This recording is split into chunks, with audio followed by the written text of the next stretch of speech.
안녕하세요. 며칠 전 정말 믿을 수 없는 일이 저에게 생겨서 이렇게 사연을 보내게 되었습니다. 온 주변이 발칵 뒤집어진 제 이야기 꼭 끝까지 들어주세요. 사실 저는 나이 36살이라는 늦은 나이에 변호사가 되었어요. 가난한 집안에서 자라서 20살이 되자마자 돈을 벌어 아버지의 빚을 갚았고 뒤돌아볼 틈도 없이 그렇게 일만 하며 살았죠. 하지만 가진 것 없고 하루 먹고 하루 사는 저희 가족에게는 빼도 힘도 없었습니다.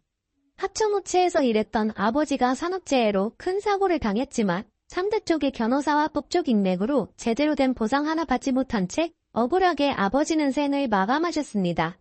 너무나 답답하고 화가 나서 잠을 이룰 수 없는 밤이 계속되었고 저에게 남은 희망이라고는 제 몸뚱이뿐이었습니다. 어쨌든 여기서 주저앉을 수는 없었고 어떻게든 살아서 그놈들이 다시는 우리 집안 무시하지 못하게 일어나야 했어요. 하지만 제가 해봤자 뭘 더 해보겠습니까? 고졸 출신의 막노동 일을 하고 아무것도 없는 제가 세상에 소리쳐봤자 나아지는 것은 하나도 없었어요. 어느 날 일을 하고 있던 도중 막노동 반장님이 제게 묻더라고요. 자네는 나이도 어린데 공부도 해볼 생각 없는가? 돈은 나중에도 벌면 되지만 공부라는 게 때가 있어서 때를 놓치면 무진장 고생하는 거야. 기회 있을 때 공부는 빚을 내서라도 해보게. 내가 자네 나이로 돌아간다면 반드시 공부를 할 거야. 생각해봐. 여기서 달에 300만 원 받아봤자 1년이면 3,600만 원인데 40살, 50살 처자식이 생겨도 이렇게 번다고 생각하면 막막하잖아. 그러니까 내 말 잘 새겨들어. 저는 반장님의 조언에 머리를 한 대 맞은 듯한 충격이 왔습니다. 반장님의 그 한마디는 제 인생을 바꾸어 놓기 충분했어요. 아버지가 사망함으로써 제가 갚아야 할 빚은 그래도 어느 정도 사라진 상태였고 젊음이 있었기에 모든 걸 던지고 공부를 시작했습니다. 고작 고등학교 졸업한 제가 일단 처음으로 해야 할 것은 대학을 나와야 하는 것이었어요. 수능을 다시 보아대학을 간다는 것은 자신이 없었고 저는 학점 은행자를 통해 학점을 딴 후 방통대에 들어가게 되었습니다. 그곳에서 학사학위를 받았어요. 우연한 계기로 행정법과 정부의 행정이라는 강의를 수강했는데 그때부터 사회에 대한 관심이 생겼던 것 같아요. 모르면 당하는 게 오늘의 사회구나. 그래, 공부하고 법을 알아서 내 자신을 보호할 수 있어야겠다고 생각한 저는 4년제에 들어가서 공부하고 싶은 욕심이 생겼고 캐닙이라는 제도를 알아보게 되었습니다. 법학과에 입학하겠다는 그 신념 하나로 1년 동안 고시원에 틀어박혀 공부만 했어요. 하도 앉아있어서 허리 통증은 말로 할 것도 없었고 정말 끊임없는 자기와의 싸움에서 저는 점점 지쳐갔습니다. 난생 처음 배워보는 영어에 애를 많이 썼죠. 그래도 1년간 14시간씩 밥 먹을 시간 떼고 공부만 하니까 멍청한 저도 되긴 되더라고요. 합격을 했습니다. 법학과에 당당하게 들어갔고 그렇게 저는 정말 하루하루를 최선을 다해 살았어요. 뒤늦게 시작한 대학 생활이었지만 너무 행복했고 정말 벅찼습니다. 이제야 인생다운 인생을 사는 듯한 기분이 들었어요.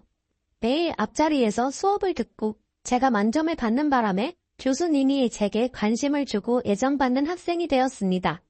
그렇게 모범생으로 살았고 졸업할 때가 되니 교수님께서 제게 권유를 하더라고요. 변호사 해보는 게 어떻겠냐고 하면서요. 저는 처음에 망설였습니다. 로스쿨 제도에 내가 잘 적응할 수 있을까? 게다가 나는 도와줄 부모님도 안 계시는데? 하면서 우물쭈물하니까 교수님이 말씀하시는 겁니다. 로스쿨에 입학하면 소득에 따라서 지원받을 수 있는 것도 많으니까 자네가 로스쿨을 준비하면 내가 두 팔 걷어 학기 지원받을 수 있게 도와준다고요. 저는 그렇게 고민 끝에 교수님의 지지로 로스쿨에 입학했고 정말 픽통 싸면서 또다시 엄청난 그 공부의 소용돌이에 들어갔습니다. 편입 공부할 때와는 비교도 안 될 정도로 극강의 난이도였고 치열한 경쟁 속에서 저는 정말 점점 시들어졌습니다. 그래도 사회생활도 하고 막노동을 한 경험 때문인지 그나마 공부가 편하다는 생각이 들더라고요. 이 악물고 공부하니까 멍청한 저도 그곳에서 1등을 한 겁니다. 1등을 하니까 욕심이 생기더라고요. 법무팀의 변호사로 들어가 돈과 경험을 쌓고 판사 임용 도전을 해봐야겠다 하고요. 그렇게 로스쿨 졸업을 우수한 성적으로 한 저는 사대 로펌 중 한 곳을 입사했습니다. 10여 년간 공부하느라 제대로 된 연애도 한번 못 해보고 그렇게 시간이 지났죠. 회사에 들어가 보니까 다들 바쁜 와중에 놀 거다 놀고 연애도 하더라고요. 젊음은 서글펐습니다. 내 젊음은 어디로 간 걸까? 나도 연애가 하고 싶다. 외롭고 고독한 감정이 올라왔어요. 그렇게 우울해할 무렵 부펌에 근무하던 여비서가 제게 말을 거는 겁니다. 변호사님, 제 친구의 친구랑 소개팅 해보실래요?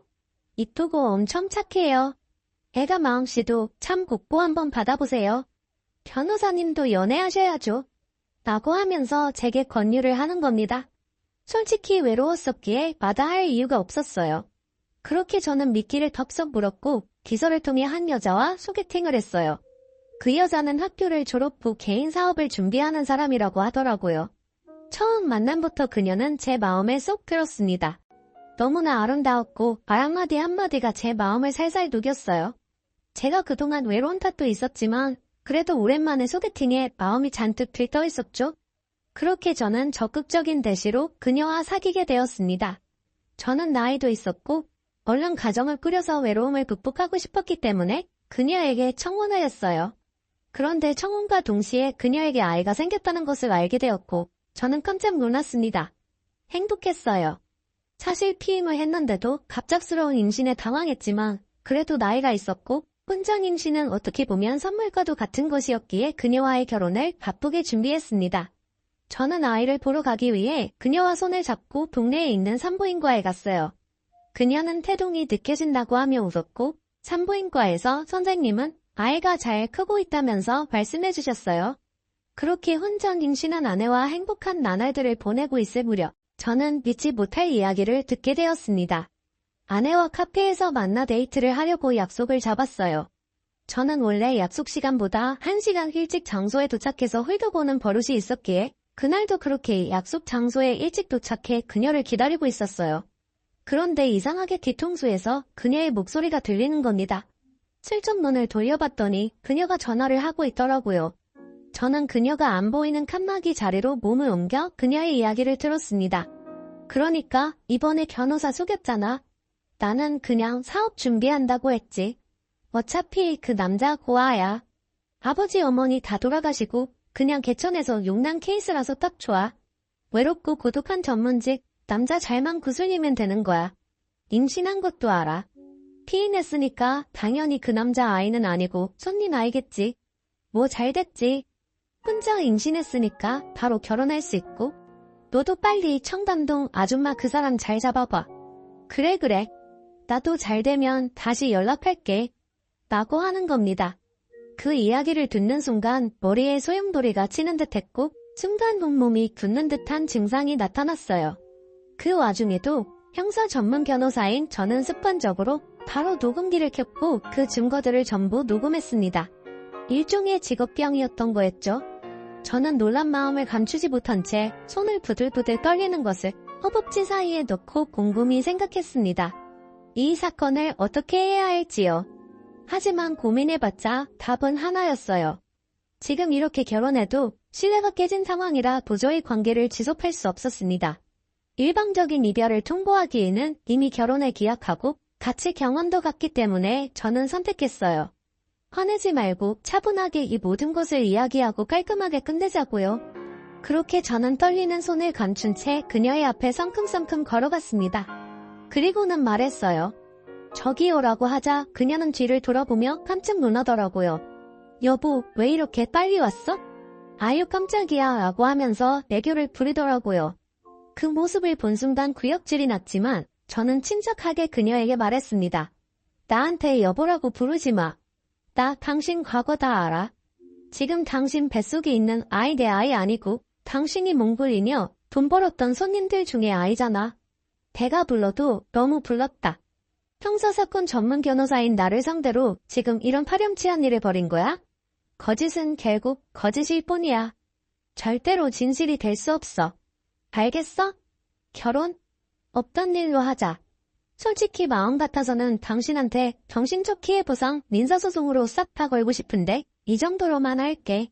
라고 하면서 그녀에게 말했고 그녀는 저의 싸늘한 태도에 찍소리 한 번 못 내고 고개를 숙인 채 눈물만 흘리더라고요. 그래도 한때 결혼까지 생각했던 그녀인데 이렇게 관계를 정리하는 게 저도 참 힘들었습니다. 아, 내가 너무 순수했구나. 누군가에게는 내 과거가 돈줄이 될 수도 있구나 생각했고 그 일 이후로 저는 절대 소개팅을 받지 않았습니다. 모든 여자를 경계하게 되었고 없어도 될 트라우마가 생겼어요. 몇 년간 거의 일만 하고 정말 독고다이 하자는 마음으로 살았던 것 같아요. 모두에게 친절했던 제가 저의 직업과 재력을 알고 다가온 상대방에게는 날카로운 발톱을 숨기며 내밀 준비를 하고 있었죠. 모든 게 가식 같았습니다. 그렇게 살다 보니 큰일은 안 생겼지만 마음의 여유가 없었어요. 그런 저를 주변에서 지켜보는 사람들은 안타깝다고 저와 비슷한 사람들을 소개팅 해주려고 했지만 그것도 싫더라고요. 그냥 내가 변호사인 거 알면 다 돈 보고 접근하고 나라는 사람 자체를 보지 않을 것 같아 거부감이 들었습니다. 그러던 도중에 제게 조금 신기한 일이 생겼어요. 하루는 집에서 가만히 있는 게 너무 지루해서 카페에 가서 천천히 책을 읽고 있었습니다. 고개를 돌려 앞을 본 순간 한 여자와 눈이 마주쳤어요. 아름답고 긴 생머리를 길게 늘어뜨린 그녀의 눈을 본 순간 마음이 쿵했지만 이내 다시 시선을 거두고 책을 보았습니다. 그런데 그 다음날 카페에 갔을 때도 그녀가 있는 거예요. 뭐지 생각했지만 우연이겠지 하고 넘기고 다음 주 주말에 다시 커피를 마시러 카페에 갔습니다. 아니 그런데 그녀를 또 마주친 거예요. 그 순간처럼 놓치면 안 되겠다, 번호라도 달라고 해야겠다. 이렇게 만나면 내 직업도 모르고 아무것도 모르는 상태에서 사람만 볼 수 있으니까 하면서 용기를 내려던 찰나 갑자기 그녀가 제게 성큼성큼 다가와서 쪽지를 건네는 겁니다. 마음에 든다고요. 사실 전부터 봤다고 번호를 줄 수 있냐고 하면서요. 저는 터질 듯한 가슴을 부여잡고 애써 침착함을 유지한 채 그녀에게 제 번호를 주었고 저희는 그렇기에 영화 같은 만남을 시작했어요. 그녀는 선생님이었어요. 저는 제 직업을 숨기고 그냥 법인에서 근무하고 있는 사람이라고 말했죠. 그렇게 한 6개월 정도 진지한 만남을 가졌고 하루하루 다시 연애세포가 살아나는 듯 했어요. 여자에게 크게 당해서 정말 평생 독고다이로 살 것 같던 제게 사랑이 시작된 게 신기했고 정말 이 여자는 믿어도 되겠다 싶어서 얼른 결혼을 하고 싶었습니다. 그런데 그때 그녀가 제게 조심스럽게 말을 건네는 겁니다. 혹시나 해서 임신 테스트기를 해봤는데 2줄이 나왔다고 하더군요. 저는 너무나 깜짝 놀람과 동시에 기뻤어요. 이제는 정말 내 아이구나 싶었고 저는 그 여자와 손을 잡고 집 근처 동네에 있던 산부인과에 갔습니다. 전 파혼한 아내와 함께 갔던 곳이었죠. 제가 그곳에서 자궁 경부암 주사도 받고 그래도 몇 번 간 적이 있어서 의사 선생님과 안면이 있었거든요. 그래서 현재 아내 될 사람과 함께 그곳에 가서 초음파를 검사하고 이것저것을 했습니다. 아내가 작은 방에 들어가서 세부 검사를 하고 있을 때 선생님께서 제게 슬쩍 물어보더라고요. 그 전에 오신 분은 어떻게 된 거냐고요. 저는 짧고 굵게 설명드렸습니다. 직업 여성이었고 손님의 아이를 내 아이로 속여서 나랑 결혼하려고 해서 파혼했다고요. 의사 선생님은 힘내라고 그래도 다행히 좋은 분 만나셔서 다행이라고 하셨어요. 그렇게 저희는 바쁘게 결혼 준비를 하고 있었습니다. 체력을 단련하기 위해 복싱장을 등록을 했는데 그곳에 의사 선생님도 다니시는 겁니다. 깜짝 놀랐고 결혼과 아이 관련해서 몇 번 말을 나누다 보니 부쩍 친해졌고 나중에는 연락처도 교환해서 따로 같이 만나 운동을 하러 갈 정도로 친해졌습니다. 아내 될 사람의 산부인과 전담이와 친해졌다는 게 여간 든든한 일이 아니었죠. 그렇게 저는 멋진 아이 아빠가 되기 위해 체력 단련도 하고 일도 열심히 하면서 바쁜 하루를 보내고 있었습니다. 결혼 석 달 전 저희 집에 예비 아내, 그냥 아내라고 부를게요. 아내가 집에 들어와 같이 살기 시작했어요. 다니는 산부인과가 저희 동네에 있으니까 왔다 갔다 하기 쉽게 아예 저희 집으로 들어온 거죠. 그리고 신혼집도 제가 살고 있는 아파트에서 리모델링하고 살기로 했습니다.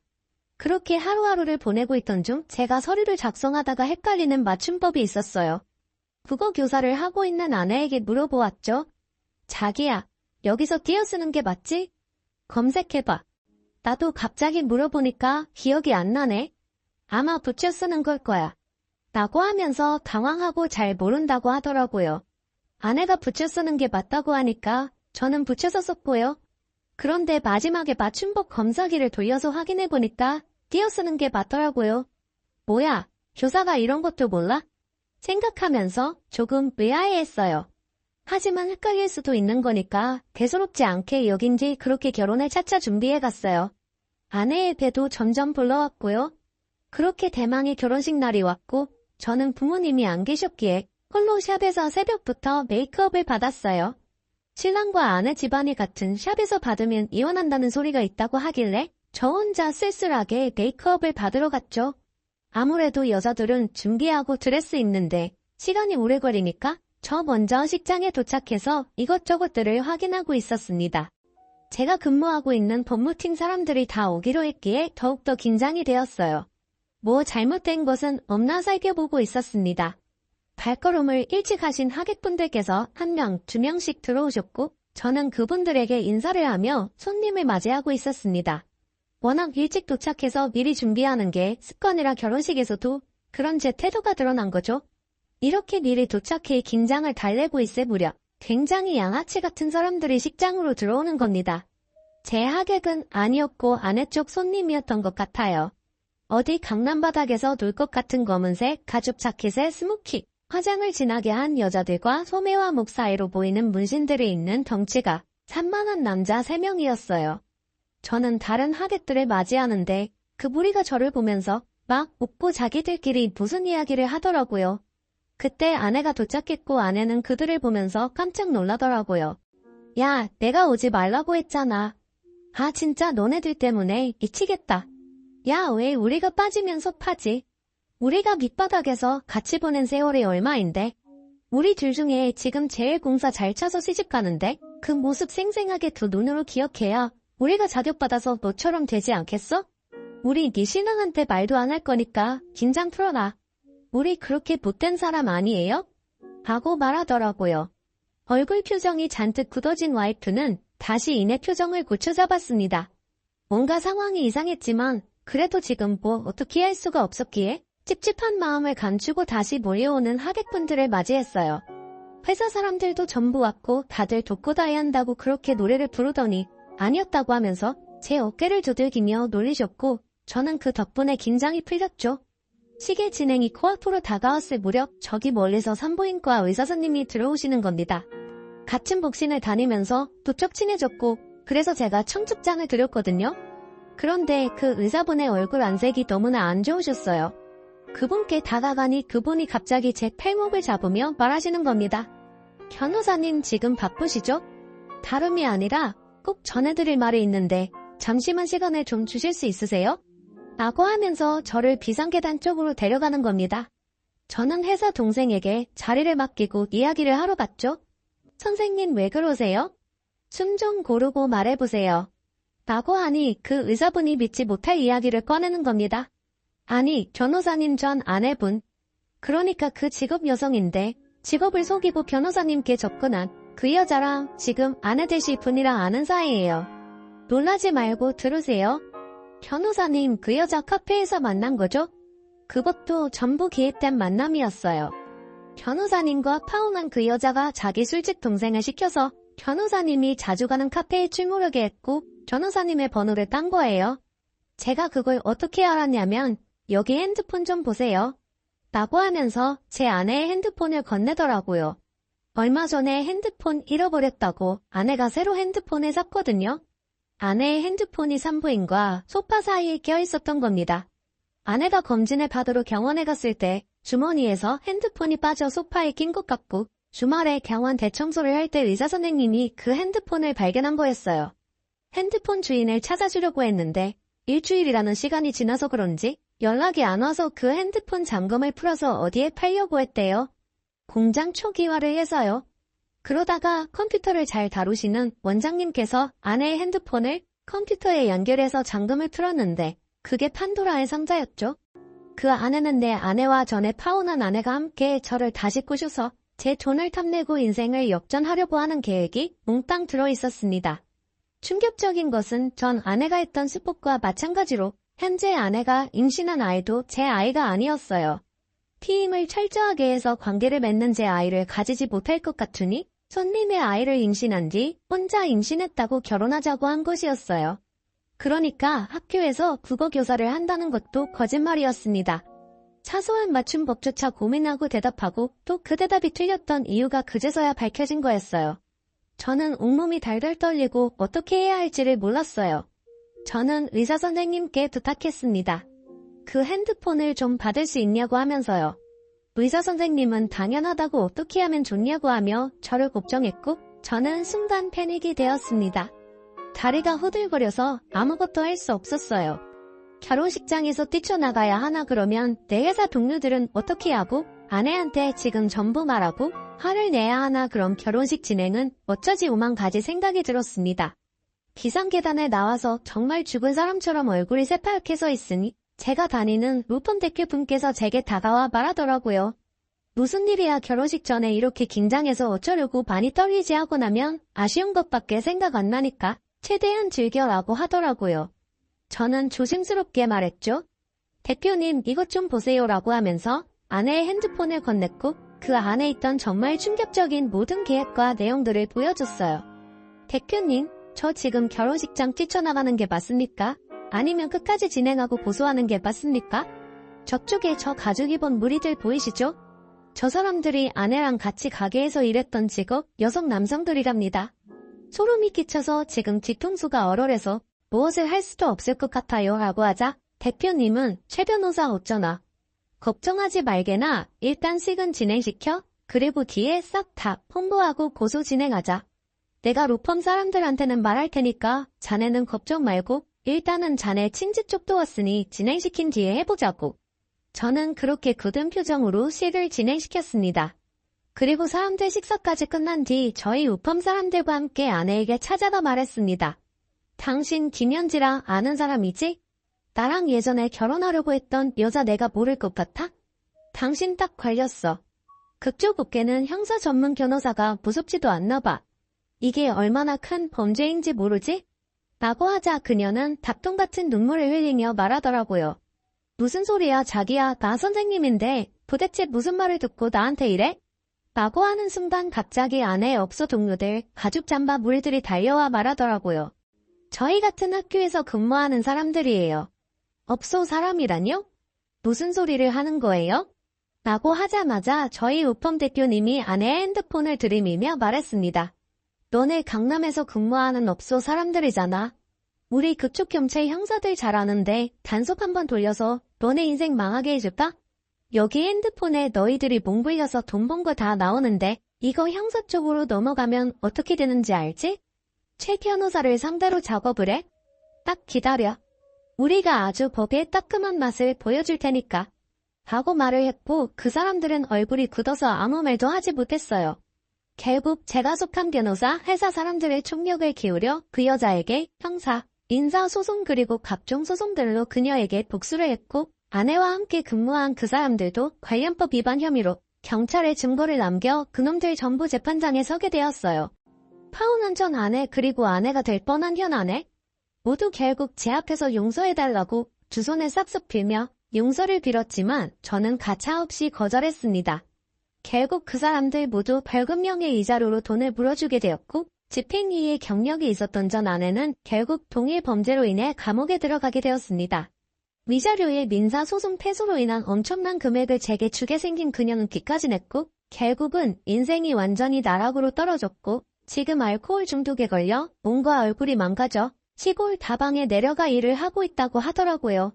정말 너무나 시원했지만 어찌됐건 이런 일이 저에게 생겨 너무나 마음이 아팠습니다. 회사 사람들 모두 저를 안타깝게 봤고 도움 준다고 좋은 사람들 고르고 골라 저에게 소개시켰었어요. 그 사건으로 3년이 흘렀을 때 저는 회사 사람들이 소개시켜준 같은 변호사분을 만나 지금은 결혼을 했습니다. 지금 생각해도 아찔하고 끔찍한 제 경험이었네요. 정말 변호사한테도 이렇게 작업을 치는데 법을 잘 모르는 분들에게는 그런 업소 사람들이 얼마나 사기를 치고 자신의 신분을 위조할지 상상이 안 가네요. 씁쓸하지만 이렇게 험악해진 게 요즘의 현실인 것 같습니다. 제 사연을 읽어주셔서 진심으로 감사드립니다.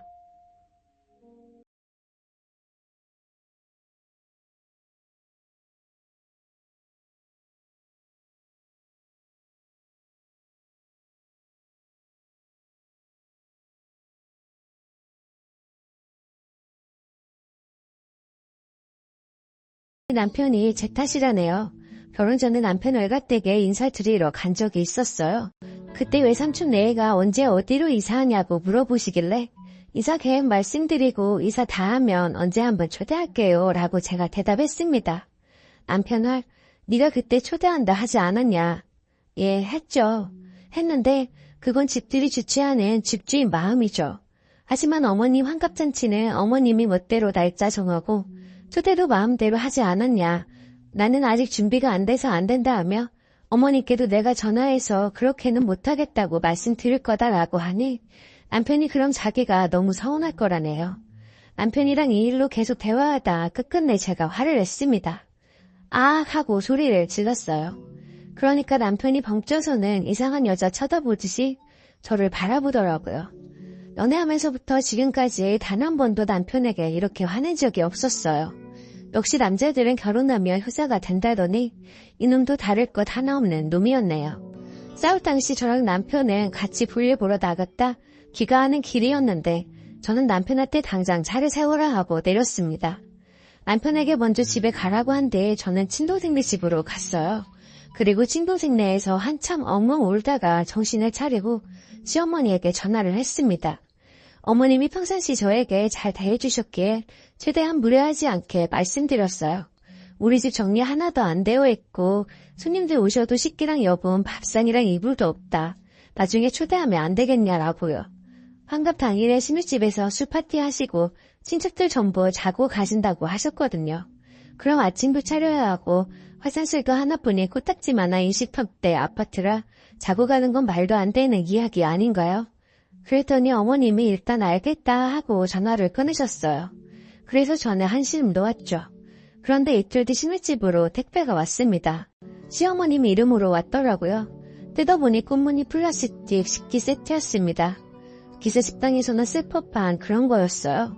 겁나 많았어요. 11세트 정도? 깨알같이 수저 세트도 같이 들어있더라고요. 그리고 꽃무늬 친구 세트도 한 세트 왔네요. 불길한 예감에 당장 시어머니에게 전화하니 그거 싸구려 아니야. 너희 집에 둘이 쓸 것밖에 없다 해서 보냈어. 그리고 큰 밥상은 없어도 돼. 바닥에 신문지 깔고서 먹자.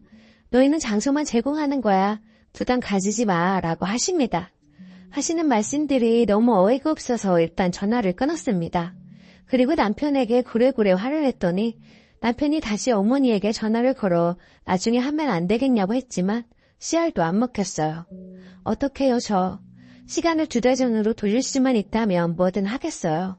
제가 어떻게 대처하는 게 합당한 걸까요? 참고로 결혼할 때 양가에서 지원받은 거 하나도 없습니다. 각 집안에서 결혼 선물로 전자제품 하나씩 받은 게 전부입니다. 아참 빼먹은 게 있는데요. 환갑 당일에 남편은 출근하고 없습니다. 남편 직업 특성상 로테이션 근무이고 그날은 하필이면 주말 출근 나이트 근무입니다. 그리고 남편 직장은 요즘 최고조로 바쁠 시기라 연차 월자 못 뺍니다. 안녕하세요.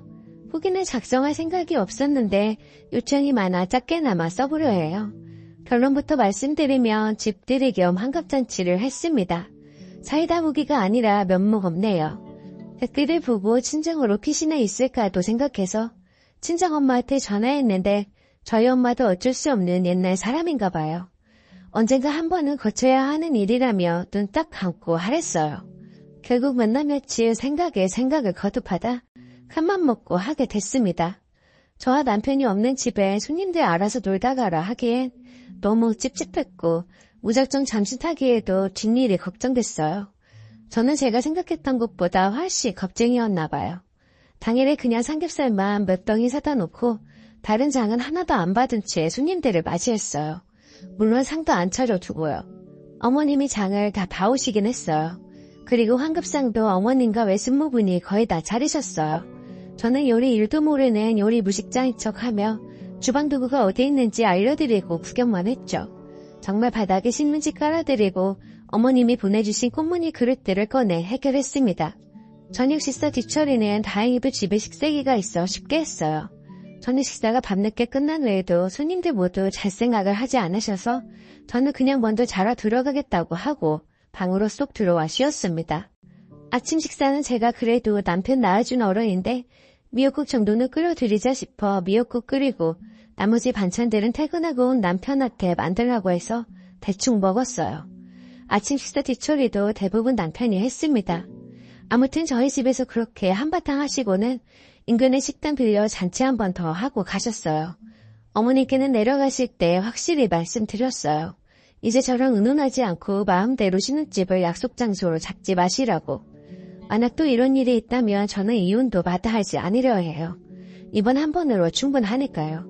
다들 조언 주셔서 너무너무 감사합니다. 비록 고구마 후기이지만 현실과 감정에 타협한 내적 싸움의 결과랍니다. 아, 그리고 또 웃긴 에피소드가 하나 있어 덧붙일게요. 제가 집들이 선물로 뭘 받은 줄 아세요? 제가 전빵 몇 개와 참치 통조림 몇 개입니다. 게다가 선물 세트로 나온 통조림 아니고 마트 비닐봉지에 담긴 통조림 낱개예요. 환급상 아무것도 준비하지 않길 천만 다행이었어요. 이번 일로 계산적인 걸 떠나서 시댁과 시위가에 정이 뚝 떨어지게 되었네요. 안녕하세요. 저는 3남매 중 중간이고 저만 여자고 오빠와 남동생이 있어요. 우선 저희 3남매 모두 40대 이상이고 막내 동생이 결혼한다고 여자를 데려왔던 시점에도 오빠와 전 결혼한 상태였습니다. 벌써 10년이나 된 이야기고 그때 남동생이 30대 초반 3살 연하 여자를 데려와서 결혼한다고 했는데 그 여자분 집안도 잘 살고 인사 오래 얼굴도 예뻤고 회사도 괜찮았던 걸로 기억해요. 반면 저희 남동생은 중소기업 다니고 키 빼면 얼굴도 별로고 단지 결혼할 때 준다는 강남 변두리 아파트 하나 빼면 진짜 조건이 비로했다는 게 객관적인 사실이었어요. 아파트도 21평에 작고 오래된 아파트였어요. 그런데도 우리 부모님은 상견례까지 하고 갑자기 강남 아파트 세입자 핑계를 대고 거짓말하시며 동생 내외를 데리고 1년만 산다고 아득바득 우기더니 결국 둘을 파혼하게 만들더라고요. 그런데 하도 남동생이 죽는다고 매달리니까 그 여자분이 마음이 약해져서 다시 잘해볼까 하는 마음으로 노력하려는데 또 저희 어머니가 전화해서 말도 안 되는 소리를 하셨나봐요.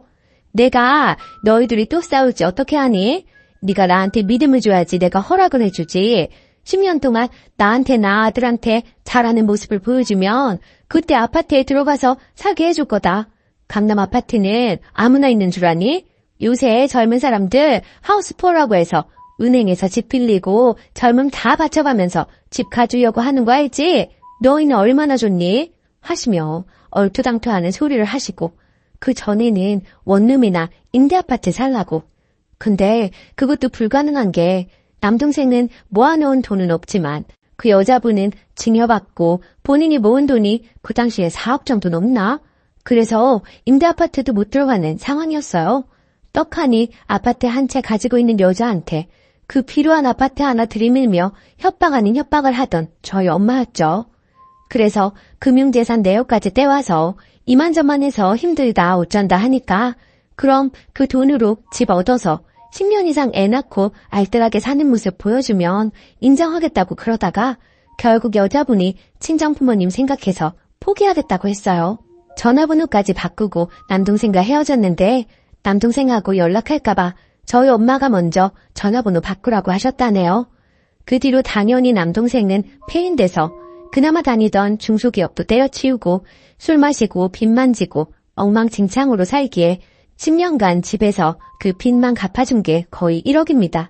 그나마 그때 다니던 회사 계속 다녔으면 지금쯤 300 이상 벌고 있었을 텐데 아직도 200 조금 넘게 받아서 매일 술 먹고 빚지며 하루하루 희망 없이 살고 있습니다.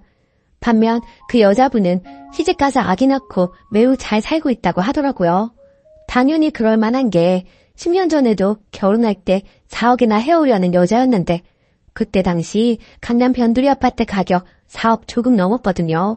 시집갈 때 엄청나게 잘해가서 몇백 억대 집안으로 갔는데도 엄청나게 시댁에서 예뻐하고 잘 산다고 남동생이 건너 들었다 하더군요. 결국 남동생만 아직 결혼도 못하고 애도 없고 돈도 못 모으고 직장도 변변치 않은데도 우리 부모님은 아파트값 올랐다고 정신 승리하는데 제가 기가 막혀서 한마디 했어요. 걔는 시집갈 때 10억도 넘게 해갔다는데 그리고 시집간 집안은 몇백 억대 집안이고 걔네 친정이 우리 집보다 잘 사는데 아파트값 모르는 게 대수겠어? 남동생이랑 그때 결혼이나 잘 시키지 라고 했다가 집안 재산 호시탐탐 노리는 큰오빠랑 부모님께 뒤지게 욕먹고 손절 당할 뻔했네요. 아니 제 말 틀린 거 있나요? 부모님도 답답하지만 집에서 뜯어갈 만큼 뜯어가 놓고도 호시탐탐 노리면서 말도 안 되는 얘기도 다 지당하신 말씀이라고 편드는 큰오빠도 이해 불가고, 나한테는 동생이지만 부모님 본인에게는 아들인데도 진짜 그렇게 생각하시는지 너무 답답해요. 추가. 저희 부모님 거주 중 서울 3층 단독주택 거주 중 빼고 월세 받음, 시골 땅세 받음, 연금으로 사실만 합니다. 저랑 오빠는 지원 많이 받아서 남동생 목으로 작은 아파트 해놓은 것이라고 자주 이야기했으나 결정적으로 결혼한다고 하니 파투 낸 거고요. 그리고는 그 후로 현재까지 아파트 가격 조금씩 오를 때마다 팔고 현금 넣어두고 쓰시라고 큰오빠가 부모님 꼬시는 중입니다.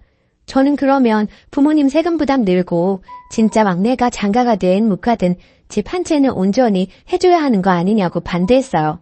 솔직히 우리 집안 장남 우쭈쭈 하는 집안 맞고 그 장남이 좀 양심 없는 것도 맞습니다. 큰오빠 결혼할 때 서울 아파트 30평대 사주셨어요. 조카 낳고 이사 갈 때 몇천에서 1억가량 여러 번 지원해 주셨고요. 심지어 큰오빠 처가할 집 없다고 인천에 빌라를 사주었는데 지원 당시 8천만 원이었습니다. 저 시집 갈 때 2억가량 혼수, 집값 보태라고 지원해 주었고요. 아무튼 남동생이 좀 안쓰러워요. 얼른 정신 차리고 남동생도 제대로 살고 결혼도 하고 그랬으면 좋겠는데 희박해 보이네요. 누나로서 안타까운 마음이 들다가 문득 생각나서 글 적어봅니다. 댓글. 이 집은 부부가 원수로 만난 게 아니라 부모와 자식이 원수로 만났네요. 근데 웃긴 건 둘째, 셋째가 부모와 인연을 끊어도 첫째가 부모에게 원수 갚아줄 것 같아요. 요리조리 돈 다 빼먹고 나면 먹튀할 것 같아 보이는데요. 댓글 2. 장남은 장남이라고 대접받고 님은 하나뿐인 딸이니까 그래도 챙김 받은 것 같고요. 막내 아들이 안 아픈 손가락인가 보네요. 아들, 딸 낳고 나니 안 아쉬운 아들이요. 부모님 혼내지 마시고 님이 측은지심으로 설득해 보셔요. 우리 응능이 불쌍하지 않느냐 이런 식으로요. 오히려 그런 게 부모님께 먹힐 수도 있어요. 님도 오빠한테 재산 뜯긴 부모님 떠맡지 않게 조심하시고요. 두 번째 사연. 좋은 시어머니인 줄 알았는데 간섭이 너무 심하네요. 안녕하세요. 염치 없지만 얼굴도 모르는 분들께 고견 바라며 글 써보겠습니다. 저는 비혼에 가깝게 살다 결혼한 지 2년 반이 되었습니다. 그 사이에 아가도 한 명 낳았고 현재 생후 50일 넘어갑니다. 시가 구성원은 시아버지, 시어머니, 그리고 남편 아래로 9살 차이 나는 시누이가 있어요. 성격은 시아버지, 시누이는 좋게 말해 무던한 스타일입니다. 무관심이 더 맞을 수도 있겠네요. 물에 술 탄 듯, 술에 물 탄 듯. 시어머니는 일단 정신이 없어요. 나머지는 읽고 판단해 주시길 바래요. 결혼해서 너희 둘만 잘 살면 된다 하시는 시어머니 발언에 시가를 잘 만난 줄 알았어요. 어버이날, 명절, 생신에만 만났고 전화 연락은 하지 않았거든요. 주변에 연락 스트레스가 있었던 기혼자들이 많았기 때문에 정말 난 시댁을 잘 만났나 보다 생각하게 됐어요. 또 남편 말로는 시어머니가 저를 어렵게 생각하신다 해요. 제가 키도 크고 인상이 좀 센 편이거든요. 신혼 때 제가 출근해서 집에 없는 사이 시어머니께서 몇 번을 집 청소해놓고 가시길래 정말 깜짝 놀랐어요. 결국 남편 잡고 불만을 토로했죠. 회사 남자 직원들한테 고민 토로했더니 저를 놀리더라고요. 남자 직원들조차 이해 못하는 그런 상황이었던 거죠. 시어머니는 남편이 결혼 전 자취할 때 그렇게 하고 가셔서 남편은 처음에 기분 나빠하는 나를 이해하지 못하다가 제가 이해시키고 또 이해시켜서 결국 시어머니 못 오시게 했어요. 나중에 친가친척 결혼식 때 만났는데 식사하다가 다른 친척에게 본인 울었다고 말씀하시더라고요. 그 이후로 조용히 살았어요. 그런데 문제가 또 발생했습니다.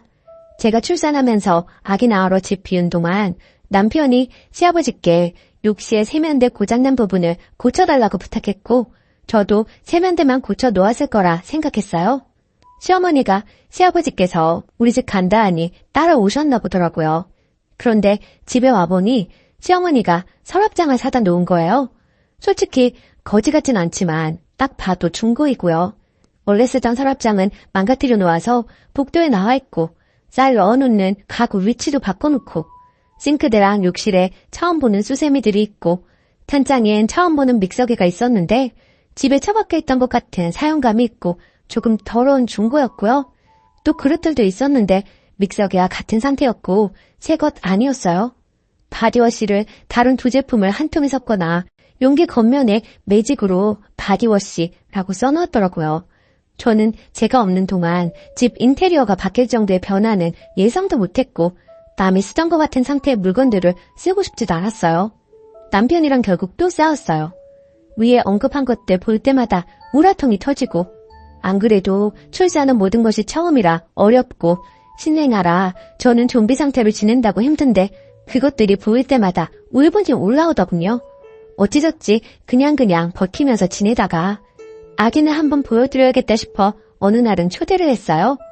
집에 들어오자마자 18리터 정수기 통을 주시며 여기다 쌀을 넣어둬라. 그래야 벌레 안 생긴다 하시고 샤워 수건을 주면서 이거 긴 거다. 목욕할 때 이걸로 씻어라. 멸치 액젓을 주면서 이거 김치찌개에 넣으면 맛있다 등등 정신없이 속사포처럼 쏟아내시더라고요. 정말 표정 관리하느라 힘들었어요. 아기를 한 번씩 안겨드리고 잠깐의 대화를 나눴어요. 아기가 잠이 들고 방에 누이고 배달한 음식이 도착했고 먹으려는 찰나 아기가 깨서 울어서 제가 아기를 재우러 방에 들어갔어요. 아기가 낯선 사람들이 와서인지 잘 못 자더라고요. 거실에서 시끄럽게 하기도 했어요. 방 안에 들어가 있으니 시어머니가 찬장도 열고 그릇이 어쨌니 냉장고도 열고 남편한테 본인이 한 된장찌개 먹었니 하면서 살림을 다 건드리더라고요. 정말 나가서 싸울 뻔했어요. 여하튼 참고 시가 식구들은 가고 남편이랑 또 싸우게 됐지요. 남편이 시어머니께 못 오게 한다고 전화 건다 하더라고요. 통화로 남편이랑 시어머니랑 엄청나게 싸웠어요. 내 앞에서는 좋은 사람인 척 하던 분이 걔가 그래? 장모한테 물어본다. 장모는 집에 오게 하면서 나는 왜 못 오게 해? 하시더군요. 저희 엄마가 아기 목욕시켜주시고 저 낮에 쉬게 하려고 오시거든요. 아무튼 매우 사나운 말투로 엄청나게 또 쏟아내더라고요. 수화기 너머로 들리는 그 소리 때문에 정이 완전히 사라졌어요. 그리고 어버이날에는 남편 만시가 갔다 왔어요. 아기도 있고 제가 아기 보느라 허리가 나가서 잘 못 걸었거든요. 남편이 가서 얘기했는데 시어머니가 본인이 잘못했다, 미안하다고 했다던데 솔직히 저는 그 말 들어도 안 괜찮아요. 남편이랑 시어머니 통화 사건 이후로 시어머니 생각만 하면 숨이 가빠지고 이게 공황장애인가 싶게 되어버렸어요. 제가 어떻게 해야 하죠? 곧 아기 100일인데 저는 친정집에서 친정 식구들만 100일상 차려서 축하하고 싶은데 남편이 서운해할 것 같아서 밭에서 100일상 차려서 시가 식구들도 초대해야 하나 싶기도 한데 또 시어머니 볼 생각에 가슴이 갑갑해집니다. 추가 댓글 잘 읽어보았습니다. 제가 너무 예민하다는 분들도 계시고 자꾸 물어보지도 않고 남의 살림 간섭하는 시어머니가 너무하다는 분들도 계시네요. 사실 전 친정엄마가 그래도 싫을 것 같거든요. 시어머니라서 참다 보니 더 터진 것 같기도 하네요. 그리고 시어머니가 인정 욕구가 강해요. 본인이어야지만 된다는 생각이 있으신 것 같아요. 그리고 제가 볼 땐 시어머니 살림 잘하는 편도 아닙니다. 그리고 원래 시어머니가 남편이랑 싸운 다음에도 이해를 못 하셨어요. 본인 여동생이랑 친한 친구가 아들이 있어서 둘 다 시어머니 위치인데 공교롭게 그 두 집안에서 아기를 봐달라 했나 보더라고요. 그래서 당연히 본인도 그렇게 되겠거니 했나 봐요. 근데 그 둘은 정상이니 며느리가 부탁도 한 것 같아요. 시어머니가 이번 일 일어나고 그 두 분한테 물어봤고 그 두 분이 우리 집 가지 말라고 그랬대요. 그리고 시아버지를 왜 물건 고치는데 부르냐 하시는 분들이 계셨는데 시아버지가 손기술이 좋으시거든요. 그래서 가볍게 부탁했나 봅니다. 허를 찌르는 지적이었네요. 앞으로는 전문가 이용하겠습니다. 저는 저희 부모님 욕 먹을까 봐서 가장 걱정이라 아직 가만히 있는 중이거든요. 솔직히 시어머니가 저 싫어해도 상관은 없어요.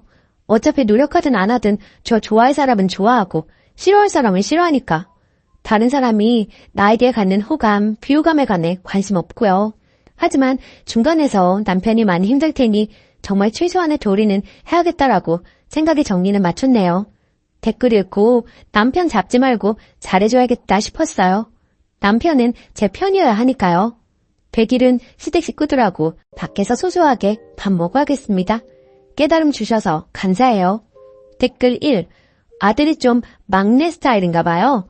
아빠한테 고초달하는 건 좀. 그리고 시어머니 살림 마음대로 들여놓는 거 소름이네요. 자기 집이라고 생각하는 건가? 아무튼 하나씩 지금처럼 태클 걸어가며 못하게 선을 그어가는 방법밖에 없어요. 신기한 건 이거 안 된다 하면 오케이, 미안하다, 잘못했다 하고 다른 이상한 민폐 행동 망원 시전. 그래도 시어머니가 본인 잘못이라고 하시는 거 보니 말이 안 통하시는 분은 아닌 것 같네요. 근데 보통 모든 어른 고집은 못 꺾어요. 적당히 그러려니 하고 진짜 못 참는 것들만 솔직히 말씀드려서 해결해봐요. 댓글 2. 저는 시모 때문에 꼭 참다가 애 낳고 폭발했어요. 신랑과 이혼 직전까지 갔고요. 우리 신랑도 그랬어요. 그게 뭐가 문제야? 엄마 의도는 그런 게 아니야. 결국 부부 상담 받고 신랑이 많이 변했습니다. 시모가 무례한 진상이라는 게 판명 났거든요. 내 말은 죽어도 안 듣더니 상담받고 변하더라고요. 암튼 신랑이 시모한테 난리 1차, 나도 시모한테 쌓인 거 폭발해서 다박다박 말했어요. 결국 시모 사과했고 지금은 내 눈치 엄청나게 봅니다. 하지만 막말은 계속하긴 해요. 이건 인간성 문제 같아서 저도 어느 정도 포기했습니다. 시모가 또 막말하면 무식하다, 쌍스럽다 이렇게 생각하세요. 암튼 전 쓰니가 강하게 나가길 바래요. 참지 마요. 귀한 집 딸인데 왜 참나요? 오늘의 사연은 여기까지입니다. 안녕하세요. 저는 아들 둘 키우는 30대 초반 엄마입니다. 늘 저에게 막말하고 상처 주는 못된 신우에게 똑같이 해주고 남편하고 좀 다퉜는데 남편은 제가 너무했다고 하네요. 그동안 당하기만 한 저로서는 전혀 너무했다는 생각이 안 들거든요. 부족해도 한참 부족하기에 전 잘못한 거 없다는 처지예요. 하도 저에게 너무했다고 말을 하길래 댓글 보고 사과하든 사과받든 하려고 합니다. 소소하게 신우이는 저에게 막말을 참 많이 했어요. 그 옷 어디서 샀어요? 언니는 참 검소한 것 같아요, 사람이. 브랜드보다는 보세 옷을 많이 입잖아요. 하면서 돌려가기는 기본이고 살 좀 빼라는 둥, 좀 꾸미고 다니라는 둥, 뒤에는 꼭 농담이라는 말을 붙여가면서 사람을 더 기분 나쁘게 했어요. 그런 일들이 비일비재했고 사건의 주축이 된 일은 제가 아기를 낳고 난 뒤였어요. 첫 아들이 태어났을 때 속눈썹이 너무 길더라고요. 유난히 긴 속눈썹에 참 신기하고 귀엽다고 생각했죠. 우리 부부를 닮아 쌍꺼풀이 없지만 속눈썹이 길다 보니 눈이 너무 예쁘다는 말을 참 많이 들었습니다. 그런데 속눈썹 가지고도 신우한테 독설을 들을 줄은 몰랐어요. 그때 20대 초반 미혼이었던 신우가 하는 말이 언니, 양수가 더러우면 눈썹이 길다고 하던데 좀 관리하지 그랬어요. 얼마나 깔깔 웃으며 이야기하는지 콱 지워받고 싶었지만 철없는 신우라 예? 그게 무슨 말도 안 되는 소리예요. 어디서 이상한 소리만 듣고 다니나 봐요. 하고 무시했습니다. 그리고 몇 년 후 둘째 아들도 속눈썹이 길었어요. 주위 사람들이 아들들이 눈이 너무 예뻐서 부럽다, 좋겠다 해주시는데 예쁘게 봐주시니 얼마나 감사한지. 두 아들 다 저희를 빼다박은 모습이 왠지 뭉클하고 기분 좋았죠. 그런데 이 격떨어지는 20대 중반이 된 신우가 또 입을 놀리더라고요. 언니, 관리 좀 하라니까요. 양수가 더러우니 속눈썹이 저렇게 길잖아요. 하더라고요. 그래서 대답했죠. 그러게요. 근데 나 어머님께서 해주시는 반찬이랑 아버님이 사주신 과일로 대부분 먹었는데 뭐가 그렇게 더러웠을까요? 라고요. 그랬더니 아유, 농담이지 뭘 그렇게 대답해요. 엄마 아빠 들으면 서운하시게 하더라고요. 제가 입도 또 심하고 몸이 안 좋아서 시부모님이 자주 오셔서 먹을 거리 챙겨주셨어요. 임신 전에도 첫째 손주 보러 자주 오시는 어머님이 항상 반찬이나 반찬 재료를 갖고 오셨고요. 한 번씩 시댁 모임 가면 시부모님이나 남편은 가만히 있는데 신우 이것이 저를 한 번씩 뒤틀어요. 저보고 이것저것 시키고 일 부리려고 하는데 그렇다고 단하고만 있는 저는 아니거든요. 한 번은 저보고 엄마가 요리 다 하고 힘들었으니 언니가 설거지하게 엄마는 가만히 있으라고 하길래 네, 어머님이 맛있는 거 해주셨는데 당연히 설거지 해야죠. 근데 아가씨도 아무것도 안 했죠? 같이 해요. 제가 해물 테니까 거품 내주세요. 어머님 음식 맛있게 얻어먹었는데 아가씨도 일해야죠. 하면서 같이 일하게끔 했어요. 저 일부러 골탕 먹이려는 거 뻔히 알고 있었고 제 실수에 어쩔 수 없이 설거지하면서 입 툭 튀어나와 있더라고요. 어쨌든 다시 본론으로 돌아와서 그 뒤 신우가 시집가고 허니문 베이비로 아들 출산했어요. 그리고 며칠 전에 시조카 100일이라 신우 집 다녀왔습니다. 시조카 직접 본 건 처음이었는데 속눈썹이 길더라고요. 어라? 이때다 싶어서 말했습니다. 물론 100일 잔치 끝나고 사진도 다 찍고요. 아가씨, 김신 때 아무거나 막 먹더니 아기 피부가 안 좋네. 그러길래 커피랑 과자랑 많이 먹지 말라고 했잖아요. 100일 전에 피부가 이런 건 또 처음 본다. 그리고 아가씨 양수도 많이 더러웠나 봐요. 어째 속눈썹이 우리 애들보다도 기네요. 난 또 아가씨는 관리 잘할 줄 알았는데 헛똑똑이네. 그랬더니 갑자기 우네요. 그래서 또 이야기했어요. 농담인데 왜 울어요? 우리끼리 그런 농담쯤은 할 수 있잖아요. 그랬더니 펑펑 울어요. 달래줄 마음도 없고 계속 울고 투덜대는 거 듣기 싫어서 빠르게 점심 먹고 집으로 왔습니다. 그랬더니 남편이 저에게 막 뭐라고 하네요. 결국에는 남편과 말다툼을 했습니다. 아까 말이 너무 심하잖아. 100일 된 아이 예쁘다는 말만 해줘도 모자란데 그게 뭐냐? 혹시 그때 한 말 아직도 마음에 담아두고 그러는 거야? 철없는 애가 한 말을 그냥 넘기고 말지 뭘 또 똑같이 갚아주려고 하냐? 하더군요. 늘 아가씨가 농담이라고 하는 말에 비수 꽂혀가며 살았어. 똑같은 말 대갚아줬을 뿐인데 그게 펑펑 울 일인가? 난 남한테도 막말 잘하길래 본인은 상처 안 받을 줄 알았지. 아, 그래서 똑같이 하니 속 시원하냐? 그냥 넘길 수도 있잖아. 꼭 그렇게 울려야 해? 무슨 말도 안 되는 말 하면서 애한테 상처를 줘. 양수 더러우면 속눈썹 길다는 거 네 동생한테 배운 거야. 잊고 있다가 조카분이 생각나서 한 말이야. 농담인데 왜 우냐? 네 동생은 그런 농담 해도 되고 나는 왜 안 되는데? 그랬더니 그 뒤로는 할 말이 없는지 한숨만 푹푹 쉬고 결국 지금은 냉전입니다. 이거 제가 속이 좁은 건가요? 저는 할만하니까 했다고 생각하거든요. 후기. 남편에게 댓글들 다 보여줬어요. 처음에는 댓글들이 칼날이 되어 자기 마음에 박히는지 더 화를 내더니 하루 지나서는 자기가 대신 사과한다고 미안하다네요. 자기는 자기 동생이라 워낙 툭툭 내뱉는 말에 익숙해져서 상처라고 생각을 못했는데 대신 사과한다면서요.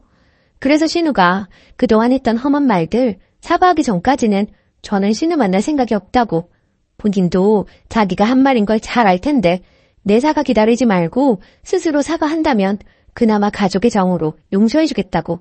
근데 스스로 사과할 마음이 없으면 인간이 덜 된 거라고요. 남편도 신우랑 자리 만들지 않겠다 하며 알겠다 하네요. 그동안 작은 독설들은 받아치거나 참으면서 넘어갔는데 이번 일로 저도 대놓고 싸우고 똑같이 해줘야겠다 싶었어요. 속이 좀 시원하더라고요. 아무튼 조언 모두 정말 감사했습니다. 댓글. 완전 잘하셨어요. 확인사살 해줘요. 조제 가졌을 때는 관리 잘하라고. 남편은 남의 편이라 그래요. 그냥 깡그리 무시해줘요. 댓글 2. 그 신우 정말 어이없네. 고작 한 번 듣고 울어요. 님은 2번씩이나 똑같은 말을 들었는데 남편분은 어디 머리가 고장나셨나? 본인이 남편으로서 저런 말 둘째 때는 하지 못하도록 제 동생 관리를 했어야지. 더러운 건 양수가 아니라 신우 주둥이구만. 2번째 사연. 저희 엄마와 잘 지내는 줄 알았는데 아내가 이혼하자네요. 안녕하세요. 너무 답답한 마음에 글을 올립니다. 아내에게도 보여줄 생각으로 솔직하게 쓰겠습니다. 결혼해서 이제 돌댕 아기를 키우고 있습니다. 아내와 결혼할 때 양가에서 반반 지원받았고 아내는 모아둔 돈이 5천만 원 가량 있었고 저는 모아둔 돈이 없는 상태였습니다. 이 부분에 대해 늘 아내에게 미안하게 생각합니다. 결혼하고 맞벌이로 생활하다가 아내가 임신하며 이를 관두고 결혼하고 경기도로 거처를 옮기는 바람에 주변에 아무도 없고 양가 도움밖에 먼 거리라 아내 혼자 유가족입니다. 아내는 결혼하고 친구를 만난 적도 손에 꼽고 아기 태어나고는 외출을 아예 안 합니다. 제가 주말에 나가서 친구들과 시간 보내라 해도 주말엔 가족과 시간 보내고 싶다며 나가질 않습니다. 본인을 위한 건 아무것도 사질 않고 항상 제 것과 아기 것만 사길래 옷 좀 사자고 밖에 데리고 나가도 눈요기만 하고 돌아옵니다. 출산 선물로 명품 가방 사준다 골라보라 해도 그런 건 나중에 여유 있을 때 사도 늦지 않다고 이야기합니다. 결혼 전 화려하고 꾸미는 거 좋아하고 친구도 정말 많은 사람이었는데 결혼 출산으로 모든 것이 바뀌었는데도 힘든 내색 없이 매일 행복하다는 사람이기에 저도 너무 행복했고 문제가 없을 줄 알았습니다. 이런 아내가 아주 고마워 정말 잘했고 잘하려고 노력했습니다. 출산했을 때 비싼 곳은 싫다는 아내에게 제발 이번만 내 말 따라달라며 비싼 산후조리원을 잡았고 아기 태어나고는 친구 만난 적 한 번도 없습니다. 아내도 그런 제게 늘 고맙다고 했습니다. 그런데 이번 주 월요일 퇴근하고 돌아왔는데 분위기가 심상치 않았고 아내가 할 이야기가 있다고 하더니 이혼을 하고 싶다고 하더군요. 저는 갑자기 그게 무슨 소리냐 물었고 아내는 전날 일요일 제 가족과 식사했던 상황을 이야기하며 더 못 참겠다고 얘기했습니다. 결혼하고 아내는 저의 부모님의 막말로 힘들어했습니다. 저는 평생을 그런 집에서 자라왔기에 크게 신경 쓰지 못했던 게 있습니다. 몇 번 나설까도 생각했지만 제가 나섰다가 괜히 분위기가 더 안 좋아질까봐 그냥 넘겼던 적이 몇 번 있었습니다. 저는 결혼 전부터 가족과 그리 가깝지도 않았고 원래부터 서로 막말하고 어투가 다정하지 못합니다. 대화도 전화도 하고 살았던 적이 없습니다. 그런데 결혼하고 아내가 자꾸 집에 전화하라고 하고 제가 안 하면 아내가 전화하고 명절 생신 때 식사 약속도 잡길래 아내가 우리 집 문화를 멋지게 넘기는구나 했었습니다. 처음 아내가 힘들다고 얘기했던 게 아내가 만삭 때 가족 식사를 한 날이었습니다. 그날도 저희 부모님께서 아내에게 좀 모욕적인 말을 하셨고 저는 분위기가 안 좋아질까봐 그냥 가만히 있었던 것 같습니다.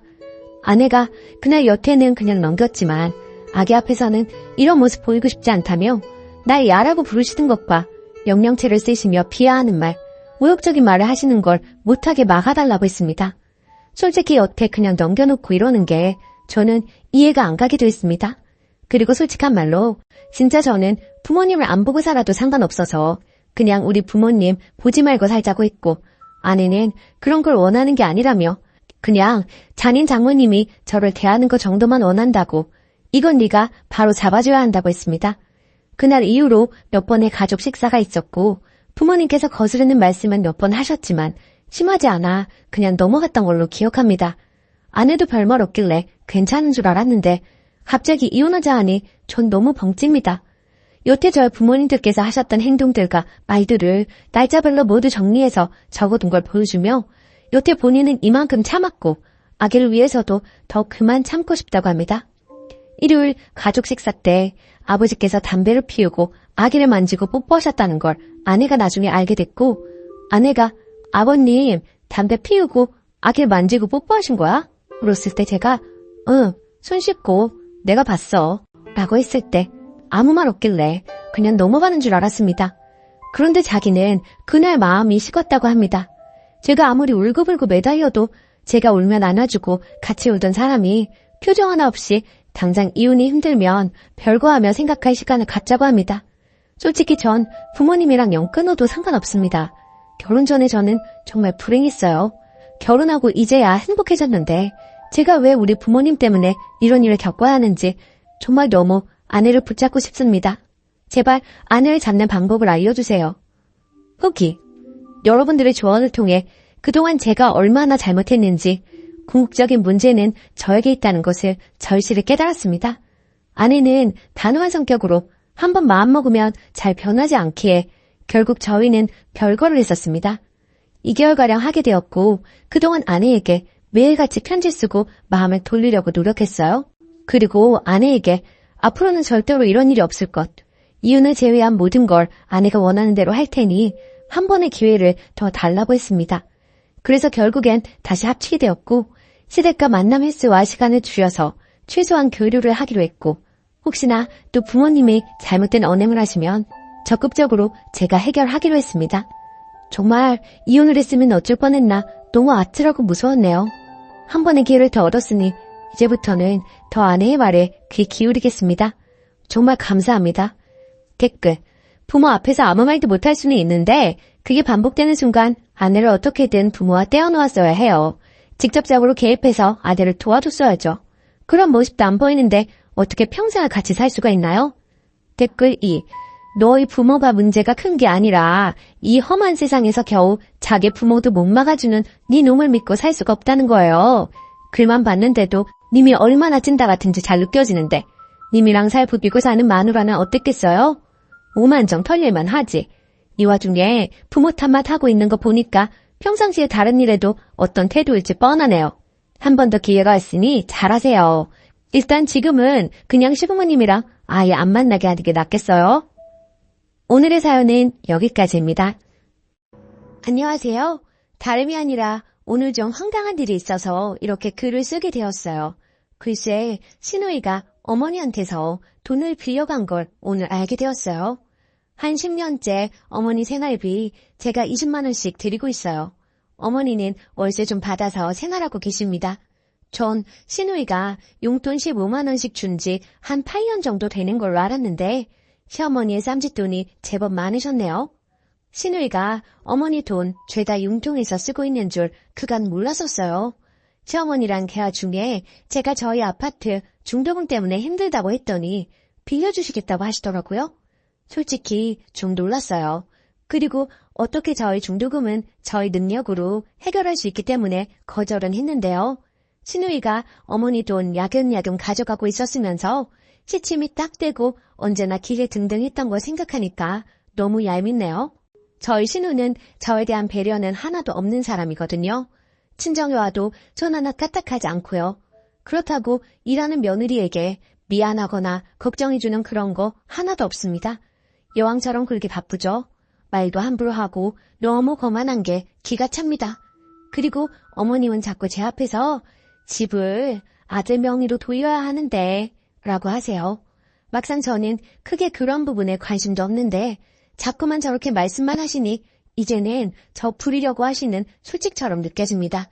집으로 유세하시는 게 신혼 때부터 지금껏 20년이 되려고 해요. 그리고 솔직히 집 전세금 빼면 1억도 안 되고요. 시누이 가져간 돈이 어렴풋이 8천에서 9천 정도 되는 것 같아요. 그럼 시누이 한 찰 다 가지고 있고 어머니 갑자기 돌아가시면 방법은 없죠. 그저 시어머니는 집을 아들 명의로 바꿔야 하는데 말로만 하시고 유세만 하시네요. 시누이는 돈 욕심도 많고 아주 독하고 모진 성격이에요. 늘 돈 굴릴 생각만 하고 돈 거립니다. 그러니 무슨 일이 생겼을 때 돈 내놓을 사람이 아닙니다. 아무래도 어머니가 시누이 가머니설에 농락당하시는 것 같아요. 원래부터 손아래 시누이 너무 거만해서 늘 불편했는데 아마 돈 문제 불거지면 한치 양보도 없을 것이 불보듯 뻔합니다. 저는 맏며느리라고 불임당하고 구박받고 이혼만 당하고 산 것 같아서 어이없어요. 시누이 나중에 지가 마지노릇도 불사하겠다고 하면 말릴 이유도 없지만 노릇 같은 거 할 위인도 못 되고요. 저희 남편은 시누이가 저리 설치는데도 불구하고 제 말에는 귀도 안 기울이네요. 한마디 하고 싶은데 어떻게 해야 할지 고민입니다. 추가, 많은 관심 감사드립니다. 참고로 말씀드리면 위에도 언급했듯이 시어머니한테 중도금 안 빌립니다. 힘들긴 하지만 해결할 수 있어요. 그리고 시누이가 돈 가져간 거 좀 눈치가 엿보여 중도금은 그냥 흐인 말이었는데 어머니가 반응하신 거죠. 딸이 돈 빌려가도 친정에는 안 갚아도 된다는 건 도둑년 신부 아닐까요? 시누이는 그러고도 남을 것 같아서 더 열이받아요. 그간 시누이한테 상처받고 쌓였던 게 더 큰 것 같습니다. 그렇지 않았다면 이렇게까지 열이받지는 않았을 것 같아요. 돈이야 원래 없었다고 생각할 수도 있는 문제이지만 시누이 하는 짓이 정말 밉상이거든요. 지 오빠한테는 너무 여우같이 예쁘게 보이려고 합니다. 하지만 저는 물론이고 저희 아이들한테는 쌀쌀 맞고 냉정합니다. 너무 여우 같은 시누이 앞에서 속절없이 당하는 제가 너무 바보같이 느껴지고 황당해서 하소연해봤어요. 집에 들어가니 시어머니는 시누이 사진 닦고 계시고 자기 딸은 너무 아까워 부엌 근처에는 얼씬도 못하게 하시는 분이 돈까지 다 빌려주셨다고 하니 속상하더라고요. 팔이 안으로 굽는 건 맞는데 남의 자식 대하듯 며느리를 이렇듯 소외시키고 자기들 좋은 대로만 행동하는 시어머니랑 시누이가 얄미워요. 늘 부엌부터 들어가는 며느리에게 말 한마디 따뜻하게 할 줄 모르는 시누이. 더 이상 상대 말고 무시해버려야겠어요. 자기 친정에서 돈을 빌리던 말던. 그리고 집 명의 문제는 남편 보고 적극적으로 알아보라고 하려고요. 괜히 며느리가 나섰다가 모양만 이상해지니까요. 조언 정말 감사했어요. 댓글 1. 쓰니님 서운하고 섭섭하시죠? 오죽하면 봄볕엔 딸 내놓고 가을볕엔 며느리 내놓는다고 하겠습니까? 쓰니님도 아이들 계시지요? 옆집 아들딸하고 내 아들딸이 같은가요? 달라요. 시어머니가 시누이를 아까워하고 사랑하는 거 그건 뭐 어쩌지 못해요. 님도 계신 님의 친정에서 사랑받는 딸 아닌가요? 누가 이해해주기 바라지 마시고요. 님의 권리 스스로 찾으세요. 며느리라 왜 부엌부터 들어갑니까? 그것부터 바꾸세요. 시댁 발길 자주 가지 마세요. 서서히 줄이시던지요. 댓글 2. 야박하시네요. 시어머니한테 용돈 드리는 20만 원, 말 그대로 용돈이지 생활비는 아니죠.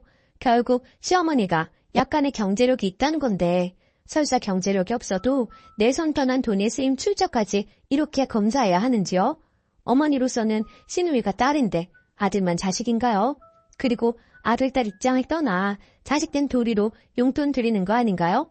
아들이라 나중에 집 물려받을 생각에 용돈 드리는 것인지요? 그냥 내 남편의 부모니 말 그대로 용돈 드리는 거로 생각하세요. 집집이 모두 경우에 따라 다르겠지만 시어머님이 재산을 물려주시면 고마운 거고 안 주셔도 할 수 없지 않나요? 시어머니 재산 시어머니 맘대로 하시는 건데요. 조금만 너그럽게 생각하세요. 두 번째 사연. 의사 아들이라고 생활비 300만 원 요구하는 시댁 힘들어요. 저는 결혼 3년차 주부입니다. 30살 간호사와 33살 레지던트로 만나 결국 결혼까지 꼴이나게 되었습니다. 그런데 결혼할 당시에 저도 사회생활을 늦게 시작했고 신랑도 사회생활을 늦게 시작해서 모아놓은 돈이 한 푼도 없었습니다. 게다가 양쪽 집안의 형편이 좋지 않았던 터라 예단 예물 혼수 다 생략하고 결혼식만 올리기로 했습니다. 이 생각은 전적으로 제 신랑의 생각이었고요.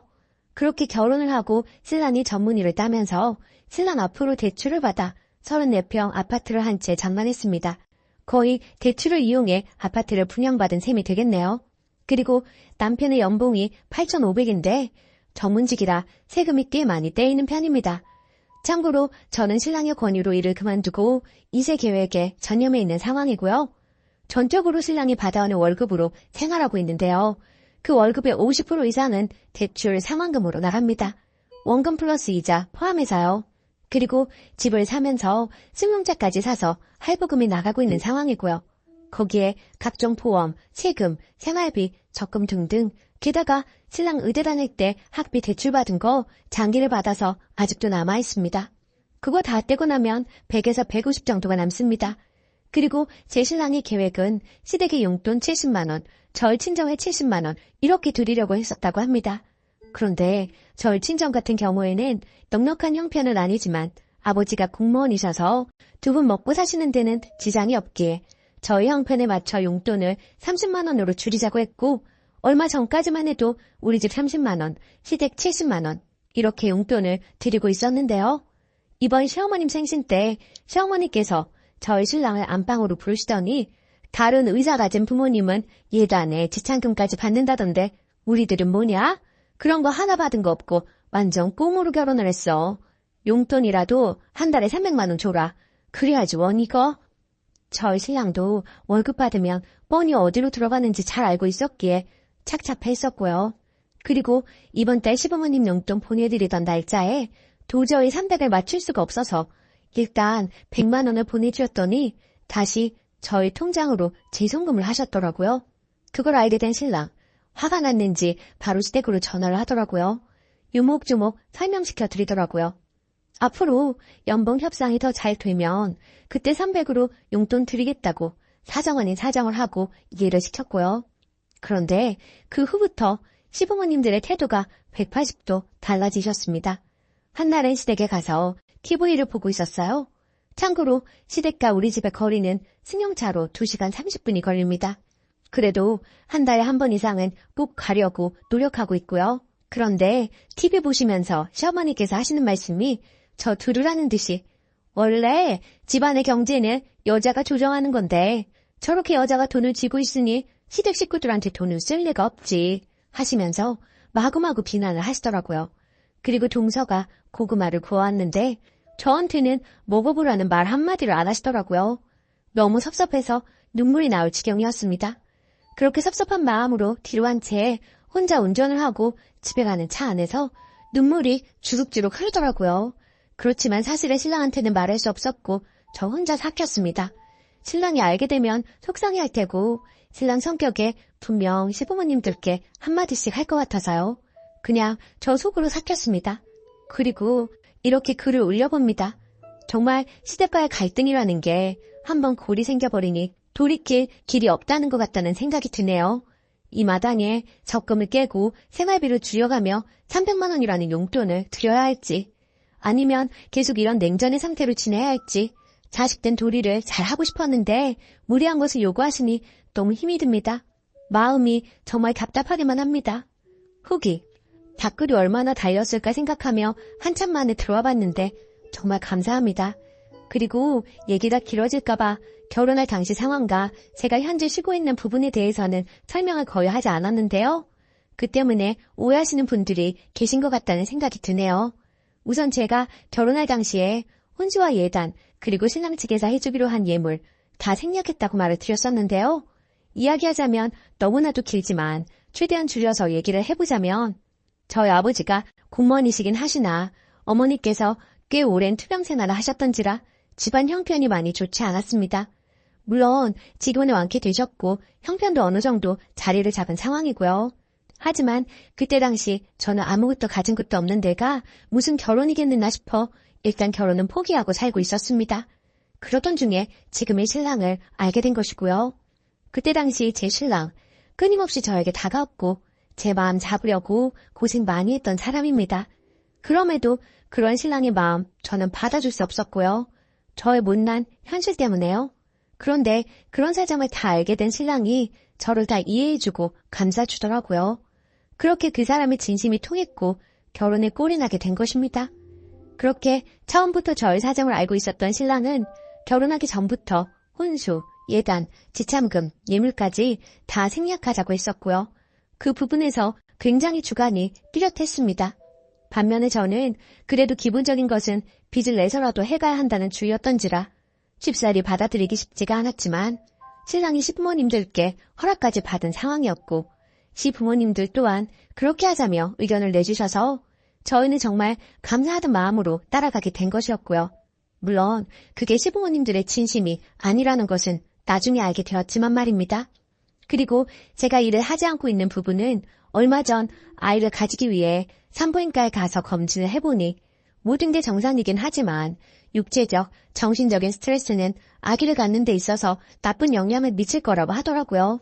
게다가 제 나이도 있고 간호사라는 직업이 3교대에 육체적으로 아주 힘든 직업이라 더는 일을 하면 안 되겠다는 신랑의 판단하에 그만두게 되었던 것입니다. 그리고 전부터 신랑은 제가 일을 그만두고 자신이 내조를 해주길 원했던 이유도 있었고요. 물론 이 일 또한 저희 시댁에서는 탐탁지 않게 여기고 있습니다. 그걸 아는 신랑 답답했는지 매번 시부모님들과 싫은 소리 할 때도 많았고요. 그렇지만 매번 제 편에 서서 제 얘기를 들어주는 신랑이 있어서 그나마 숨통은 좀 트입니다. 하지만 시부모님께 인정까지는 아니더라도 적어도 미운털 박힌 며느리는 되고 싶지 않은 게 제 마음인데 너무나도 가슴 아프고 속상하고요. 그리고 결국에는 시댁에서 있었던 일 신랑한테 털어놓았어요. 신랑도 하다 안 되겠는지 시댁에 단판을 치겠다고 하더라고요. 300은 사실 말도 안 되고 그렇다고 적금 깨고 하는 건 모두들 극구 반대하시기도 하고 적금 깨고 그 돈 다 쓰면 그 뒤에 계속 300을 드릴 수도 없는 현실이니까요. 모든 게 너무 무리된다 싶은데 저렇게 화만 내시니 시댁하고 사이가 틀어지더라도 결판을 내자는 것이 신랑 입장이자 절 결론이네요. 마음이 모질어야 하는데 가슴이 아픈 건 사실이에요. 시부모님 공경하면서 잘 살고 싶었는데 뜻대로 되지 않네요. 모든 조언 감사합니다. 답글 써주신 분들께 감사드립니다. 댓글 남편분에게 말하는 게 좋을 것 같아요. 혼자 삭히면 그게 병이 됩니다. 저도 한 달에 생리 벌어오는 돈 160 가지고 생활을 하는데요. 이래저래 시댁에서 돈이 없네, 뭐가 필요하네, 이래서 들던 적금마저 깨서 해드리려고 하니까 이제 자연스레 그런 얘기를 하십니다. 한 번 했던 행동이 이제 버릇이 되어서 저희는 땅 파면 돈 나오는 기계인 줄만 아세요. 그러니까 절대 적금 같은 거 깨지 마세요. 저처럼 후회하시지 마시고요. 얼마 되지 않은 적금이었지만 깨고 나니까 적금 다시 넣기가 힘들어지더라고요. 님 글을 읽고 울컥했습니다. 약간 저와 비슷한 처지이신 것 같아서요. 님 힘내시고요. 남편분과 이야기를 해보세요. 자식들이 부모 돈 벌어다주는 기계는 아니잖아요. 또 아예 생활비 같은 거 안 드리는 것도 아니고 친정보다 더 드리고 있는데 왜 그렇게 욕심이 많으신지 모르겠네요. 동서한테는 이렇게 바라시지도 않으시죠? 전 시부모님이 형님한테 안 바라시거든요. 그 등살에 저만 죽어나고요. 유산기에 조산기에 있다고 해도 저만 죽어라 부려먹고 돈과 필요한 물건 있음 저한테만 연락하더이다. 저처럼 이렇게 살지 마세요. 댓글 2. 죄다 무개념 아닌가요? 집 좀 작은 데 살고 차가 꼭 필요한가요? 돈 없으면 걸어다니고 적당히 있으면 버스 타고 다니면 되는 거지. 무리하게 집 큰 거 사고 차 사고 그렇게 살아야 하나요? 작은 평수에 대중교통 이용했으면 홀랐겠구만.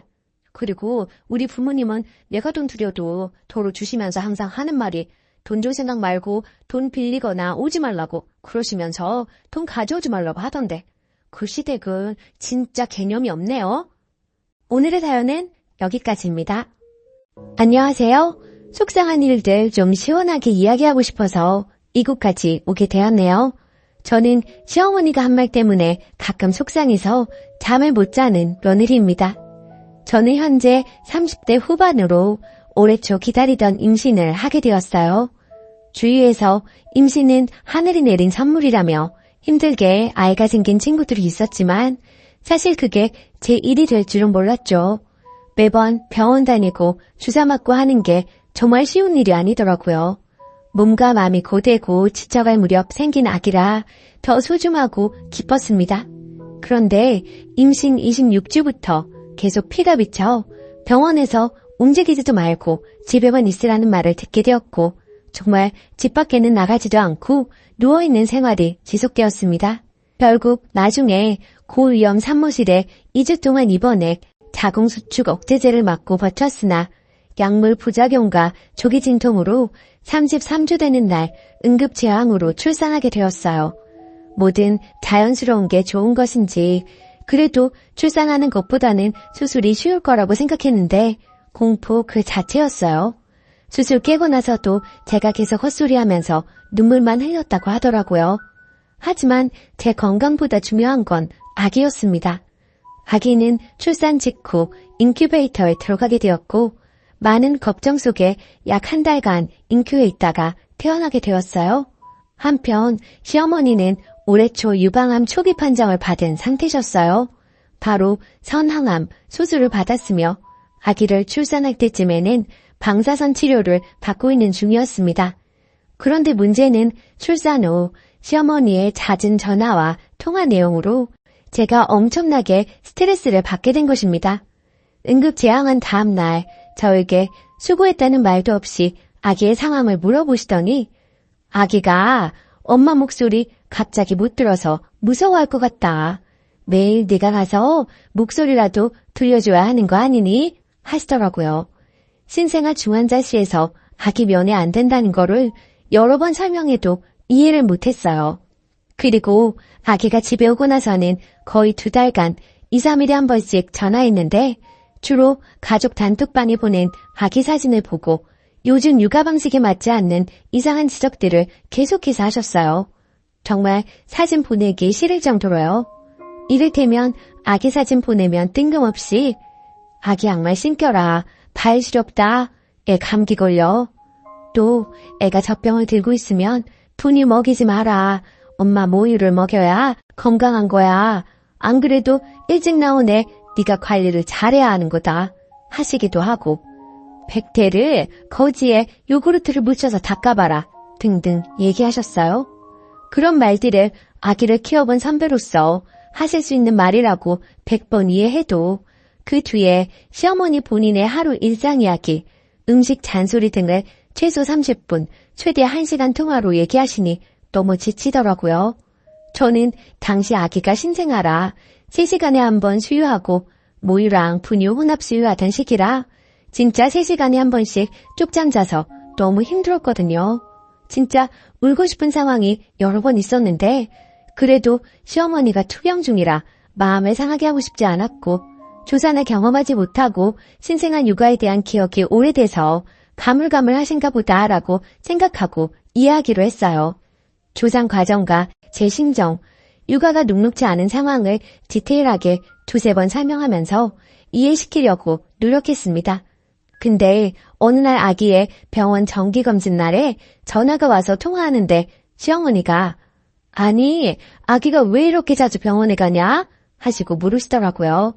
그래서 제가 큰일이 있는 건 아니고요. 아기가 일찍 세상에 나와서 잘 성장하고 있는지 확인하는 건데 다행히 이슈 없이 크고 있으니 걱정하지 마세요. 라고 했더니 웃으면서 네가 아기 내보낸 건 아니고? 라고 얘기하시는 겁니다. 순간 잘못 들은 건가?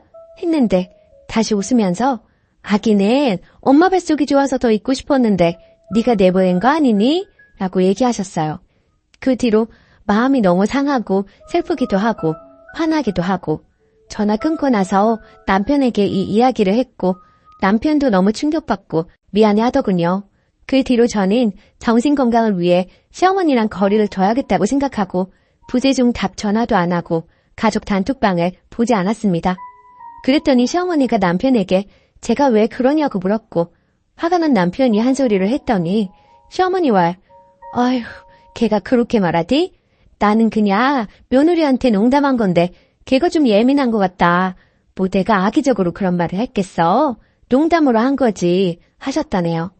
시어머니의 뻔뻔한 반응에 남편이 더 화가 나서 엄마, 며느리가 예민한 게 아니고 어머니가 농담으로 할 수 없는 얘기를 한 거예요.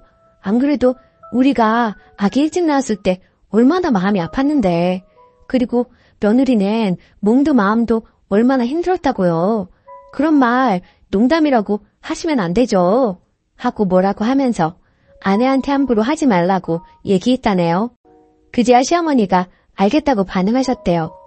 그렇게 상황이 마무리되었는데 저는 생활하다 불쑥 그 말들이 떠올라요. 시어머니의 비상식적인 말이 떠오를 때마다 그때마다 화가 나서 다시는 보고 싶지도 목소리도 듣고 싶지 않다는 생각이 드네요. 그래서 앞으로 올 설날에 너무 시가에 가기 싫은데 남편, 아기, 그리고 치료 중인 거 고려하고 꼭 참아야 되는 건지 혼자 답답하고 너무 스트레스 받는 중입니다. 어떻게 하는 게 현명할까요? 후기. 결국 이번 설에는 안 가기로 남편하고 합의했어요. 아이 때문에 움직이기도 어렵고 다 안 가기로 했고요. 지금은 시어머니랑 불편하고 어색하겠지만 점점 이렇게 멀어지는 분위기를 만들어야 나중에 서로 힘들지 않을 것 같네요. 단톡방도 나와버렸어요. 사진은 남편이 자기가 보낸다고 하더라고요. 그게 저희 사정에 맞는 것 같고요. 조언해주셔서 감사했습니다. 댓글. 안 내키면 설날에도 가지 마요. 엄마가 행복해야 아기도 행복합니다. 남편에게는 밤에 잘 때도 생각나고 너무 스트레스라고 하시고 상처받은 마음이 풀리려면 시간이 좀 필요할 것 같다고 하세요. 그래도 남편이 정상이라 천만다행입니다. 남편까지 승리 보고 예민하다고 몰아붙이면 이번 생은 힘들어서 어떻게 사나요? 댓글 2. 농담 아닙니다. 지 귀한 손자 달수 못 채우고 내놨다고 화풀이하는 거예요. 자기 딴에는 직접 화 안 냈으니 자기 정도면 좋은 사람이라고 생각하고 있을지도 모르겠네요. 연락하지 마시고 손주도 보여주실 필요 없습니다. 남 마음 아픈 줄 모르는 사람하고 깊게 연관되면 고달픕니다. 두 번째 사연. 친조카와 사촌조카는 당연히 다르다고 생각하는 제가 인정머리 없는 건가요? 안녕하세요. 29살 여자입니다. 제 상식과 벗어난 일을 겪어서 이곳이 결혼하시고 실제 조카, 자녀가 계신 분들이 많을 것 같아 조언 좀 구하고자 이렇게 글을 남깁니다. 제목 그대로 사촌 조카와 친조카는 당연히 다르지 않나요? 사촌 언니는 외동이고 사촌 조카는 올해 7살, 4살, 친언니의 딸은 올해 3살입니다. 사촌 언니는 외동이고 저랑 10살 차이가 나고 제가 아기를 좋아하는 편이라 친언니 아기가 없었을 때는 사촌 조카 출산, 돌, 가끔 어린이날, 명절, 크리스마스 생일 때 옷, 신발, 용품 등을 사줬습니다. 그 후로 친언니가 임신하고 제 친조카가 태어나다 보니 당연히 저도 제 친조카에게 모든 것들이 몰빵이 되었고 친조카가 태어나기 전보다 사촌조카에게 주는 선물 등의 빈도수가 자연스레 줄었습니다.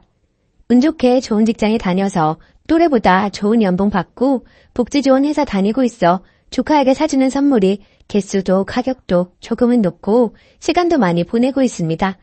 자랑은 아니고 사전 설명차 말씀드리는 겁니다.